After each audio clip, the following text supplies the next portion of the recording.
Hi viewers, আসসালামু আলাইকুম। আজকে আমার ভিউয়ার্সদের জন্য হুবহু দেখতে মিষ্টির মতো পাতিলেবুর আচার নিয়ে হাজির হয়েছি।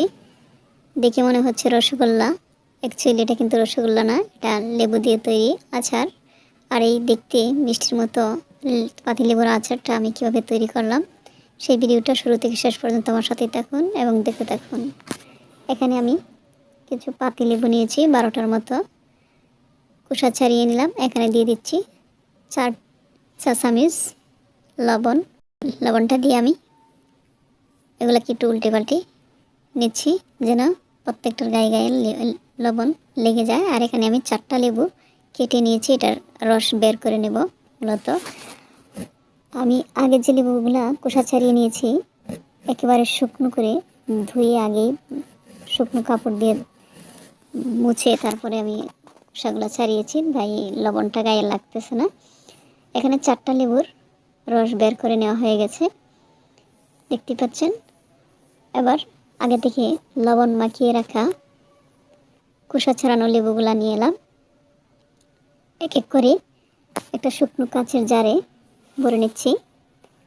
কাচের জারটা আগে থেকে ধুয়ে পরিষ্কার করে শুকিয়ে রেখেছিলাম। এখানে আমি মোট 12টা লেবু নিয়েছি। লেবু ঢুকাচ্ছি আর মাঝে মধ্যে লবণ দিচ্ছি। পাতিলেবুর খোসা কীভাবে ছাড়াতে হয় আপনারা আগের ভিডিওটা দেখে নিন, তাহলেই পারবেন। সবগুলা লেবুই কাচের জারে ঢুকিয়ে নিলাম। এবার নিচে যে বাকি লবণটা আছে সেই লবণটাও আমি দিয়ে দিচ্ছি।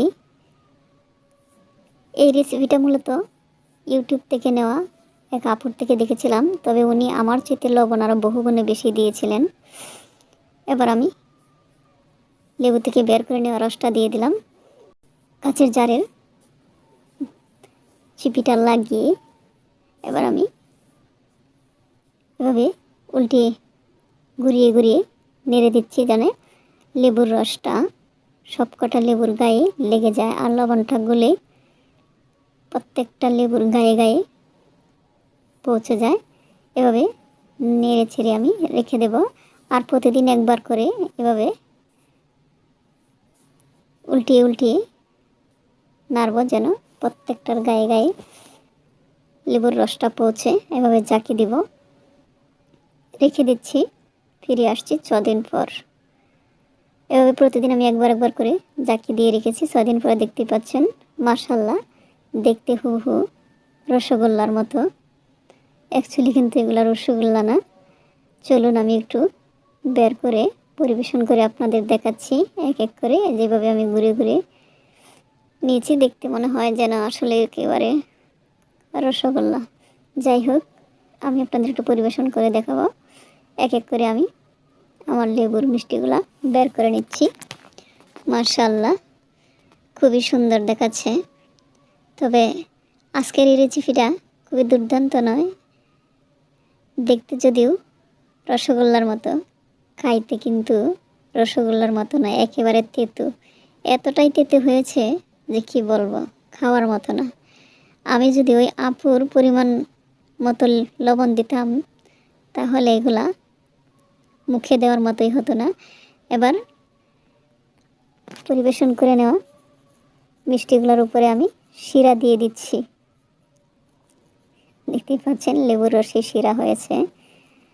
তো আমি আমার ভিউয়ার্সদের সাজেস্ট করব আপনারা আবার এই রেসিপিটা ট্রাই করতে যায়েন না, বৃথা যাবে। লেবুগুলা ফেলতে হবে কিনে এনে।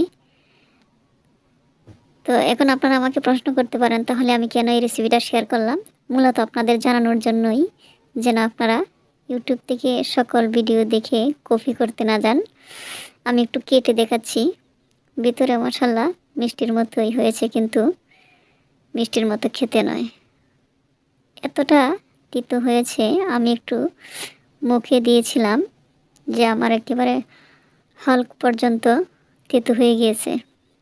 এটা দেখতেই সুন্দর আর দেখতেই মিষ্টির মতো, শুধু খাইতে আর তেমন টেস্টফুল নয়। সো আপনারা এরকম ট্রাই করবেন না। আল্লাহ হাফেজ, দেখা হবে নতুন কোনো রেসিপি নিয়ে নতুন ভিডিওতে। সে পর্যন্ত আপনারা সুস্থ থাকুন, ভালো থাকুন, শুভকামনা।